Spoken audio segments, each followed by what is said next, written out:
Discover the power of productivity rituals that can transform your day from dawn to dusk. In this episode, we'll dive into a set of carefully crafted routines that boost your efficiency, enhance your health, and maximize your potential, all starting with one perfect push-up at 4:30 a.m.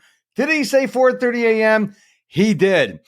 But before we get into the episode, let me ask you a question. Are you a leader of a small or medium-sized business looking to boost your productivity, your personal productivity, your professional productivity? Well, I want to encourage you to book a complimentary 45-minute personal productivity evaluation call with me, Mr. Productivity. You can do this by going to mrproductivity.com, signing up for my free email newsletter, The Productive Life. The details for how you can score this gift will be in the welcome email. All right, so let me talk about the words ritual and routine.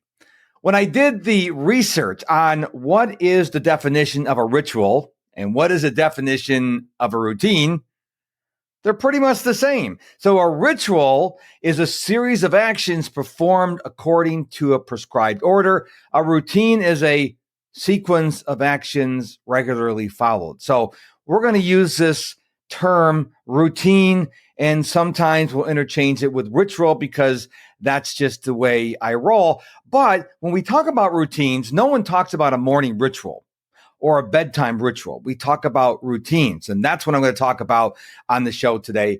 I have four routines I'm going to share with you. We're going to start out with the morning. Now, here's the thing about routines. They go circular. So do we start with the bedtime routine or the morning routine? It doesn't matter because your day is circular.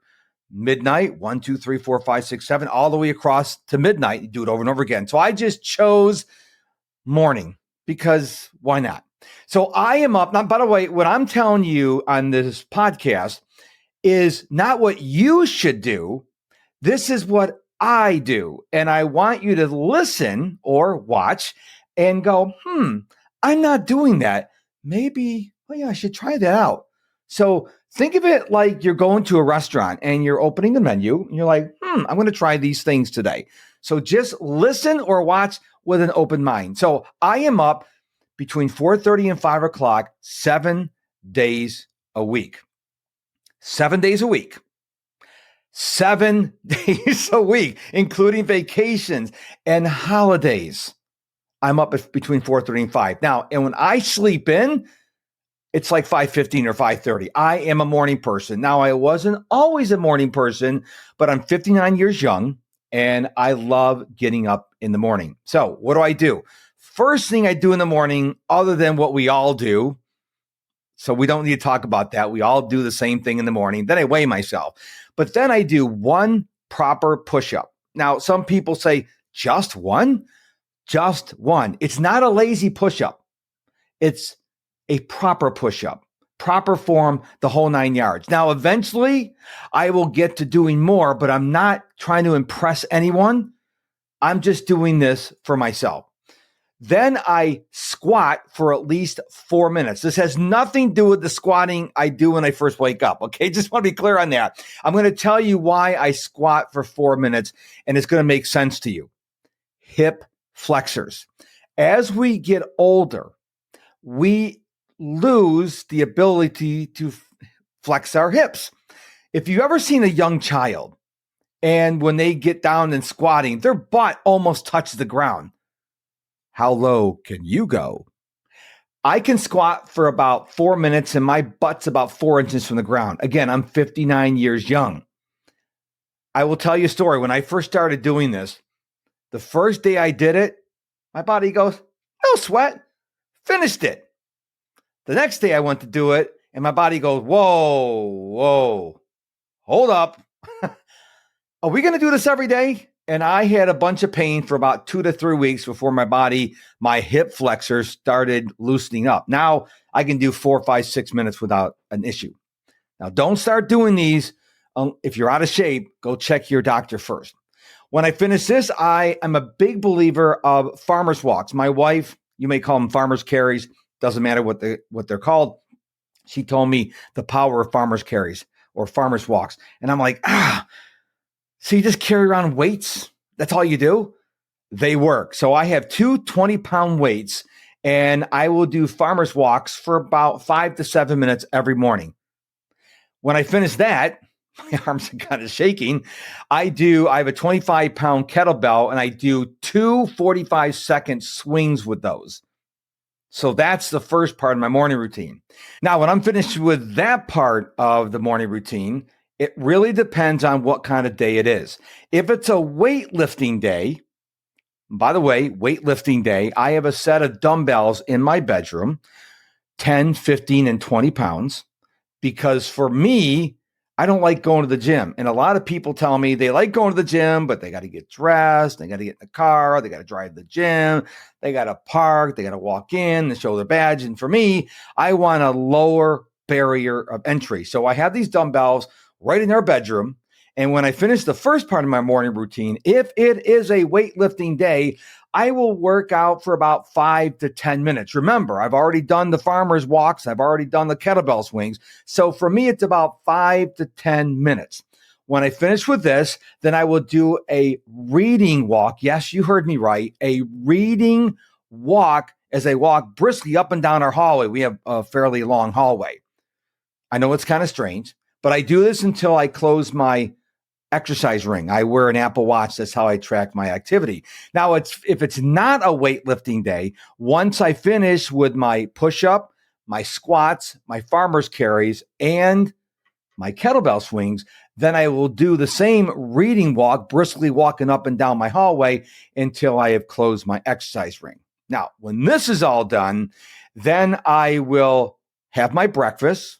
Now, I have breakfast in 2 stages. My first part of my breakfast is 1 muscle milk, which is 25 grams of protein. When I finish that, I will journal. Then I will go outside and ground 5 to 15 minutes. If it's raining, I use an umbrella. Then I go for a 2-mile run minimum. Now, if it's raining outside, especially if it's thundering and lightning, I will run in my house, although I hate running in my house. It also confuses the dog. But I run every day. I've been running every day since August 29, 2017. When I'm finished with the run, I cool down, then I take a cold shower, and then I'm on to my day. So let's move on to the next routine, the move routine. Moving is critical for your health, which is critical to your productivity. I like to say healthy people are productive people. And when I say healthy, I mean physically, emotionally, mentally, spiritually, all the Lees. You have to have that as best as you possibly can if you want to be productive. Now, I have a goal of walking 15,000 steps, and I usually crush this. So I want to recommend a book for you. It's called Built to Move. Now, if you're out running, walking, whatever, try to remember those 3 words. They'll also be in the show notes. Built to Move It. It's by Kelly and Juliet Starrett. I recommend this book because this is the book that got me to squat for 4 minutes every day. This is the book that got me to get a standing desk. This is the book that encourages me, and I try to aim for this goal every day, to sit less than 6 hours a day. It's an unbelievable book. I get up every hour for 1 to 3 minutes and I walk around, even if I'm on a call. This is what people, they get to get up every hour, but what if I'm on a 3-hour Zoom meeting? You can still be on camera, and I'm not going to do it here because my microphone won't pick it up, but you can go back up a few steps, do some squats, do some jumping jacks, walk back and forth. You could even tell the meeting planner or whoever you're meeting with, I'm not ignoring you. This is like, I'm trying to keep myself in shape. You can even blame me, Mr. Productivity. Now, what about coaching clients? If I'm on a call with a coaching client, I will actually say, okay, listen, we need to, let's move for a couple minutes here. And they're like, no one does this. It's important. So you need to move. When you go shopping, don't spend your time looking for the close parking spot. Park farther out, walk into the store, do as much walking as you can. If you, like my wife and I live in the double cul-de-sac, go outside and walk around your neighborhood, walk to the end of the street and back. Keep moving, especially when you get older, because as we grow older, things start to creak and we're like, I don't want to move. And you become sedentary, and that causes a whole host of problems. So that's the move routine, which goes on all day, by the way. Next up, the planning routine. I don't want you to live your life on a hope, a prayer, a dream, or whatever. I want you to have a plan. So at the end of every day, I want you to gift yourself time to review your day. What didn't you get done today? Because if you put it on your schedule for today, it probably need to get done. Well, you didn't get to it for whatever reason. Are you going to put it on tomorrow, next week, 2 weeks from now? Because if you don't do something with it, you're going to forget about it. It's not going to get done. Then I want you to plan your tomorrow. And on Sundays, I want you to plan your whole week. Don't leave your time to chance. I don't care if you go to a corporate job.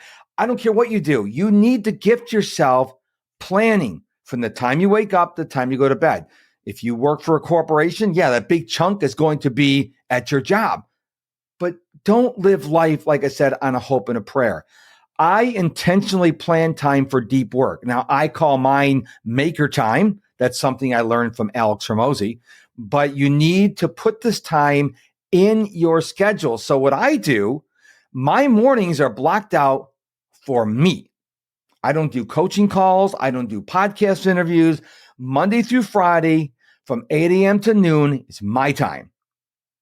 That's when I am in my prime, and I'm going to do my most important work in the morning. I have plenty of time in the afternoon for people. Now, are there exceptions? Of course there are exceptions. But as a rule, I block out my mornings for me. Which brings me to the final routine, the bedtime routine. If you want to have a solid, good night's sleep, and you want to have a rockin' morning routine and a rockin' move routine and a rocking planning routine, you've got to have a rocking bedtime routine. So here's what I do. Number one, I stop eating 3 hours before bedtime. My bedtime is 8:30, so I'm done eating by 5:30. I stop drinking water 2 hours before bed, which is 6:30. Now, I love my Diet Coke. Oh, I love Diet Coke. Save your hate emails. I know Diet Coke's the devil. I love Diet Coke, but I stopped drinking it at 1 o'clock in the afternoon. So I stop eating 3 hours before bedtime, stop drinking water 2 hours before bedtime, 1 hour before bedtime, I go screens off. Now, I'm not 100% on this. Sometimes I check text messages and stuff like that. I'm not perfect. I'm Mr. Productivity. I'm not perfect. So that's at 7:30. Now, what do I do after I allegedly go screens off? I will journal in a print journal. I got a gorgeous leather journal from Gallery Leather. They're out of Maine. The product's incredible. But anyways, then I read my Kindle in dark mode. And I usually have my light next to my bed off because as it gets dark outside, I want my body to begin shutting down. Now, around 8 o'clock, I take a magnesium supplement it's called Calm, C-A-L-M. You might have heard of it. I get mine from Amazon. Oh, before that, my watch goes into sleep mode at 7:45. So after 7:45, nobody can text me. Nobody can call me. I mean, I could still pick up my watch and I could still pick up my phone, but you can't actually get a hold of me. I take the Calm at 8 o'clock and I'm usually asleep at or a little before 8:30 p.m. I track my sleep using an app called Auto Sleep on my Apple Watch. I love this app because it's automatic. If I take a nap, it tracks it. I don't have to remember to do anything. So those are my routines: morning, move, planning, and bedtime. I think these are 4 rock solid routines you need to have for your productivity, for your health, for your well-being. So I want you to think about, now that you've listened or watched this podcast episode, what routines do you think you're solid on? You give yourself an A or an A plus. You're rocking it. And which ones are like maybe a C minus, maybe a D plus? Why is there a D plus? I mean, if you got a D. Anyways, and which ones don't you have? And I want to help you with this. So don't forget, if you are a leader of a small or a medium-sized business and you'd like to have a free no obligation call with me, Mr. Productivity. All you have to do is go to mrproductivity.com, sign up for my email list, and you'll get a welcome email. And in the welcome email, there's a link to schedule a call. It's my gift to you. So are you going to say, wow, I should do that and not do it? Or are you going to do it like right now? I really appreciate you listening to this podcast, watching this podcast. It means the world to me. It really does. I'm not just saying that. And I would like to ask you one favor. It's a huge favor to podcasters like myself. If you're on Apple Podcasts or Spotify, would you please follow this podcast? Because when you follow a podcast, that tells the algorithms on those platforms to serve this episode and this podcast show up to other people. And if you really want to make my day, if you would leave me a review on Apple Podcasts or Spotify. Now, I found out that recently Spotify allows you to actually send me comments, and I can actually have a conversation with you. I've not gotten one yet because I just learned about that feature. If you are listening or watching on Spotify, you are able to send me a comment and I will get it on my phone. I've got an app on my phone called Spotify for Podcasters, and no one's done this yet because it's so new. So maybe you'll be the first one. Check it out. I'll be back with a new episode real soon. Thank you so much for your time and attention. And remember, be productive, but more importantly, stay positive.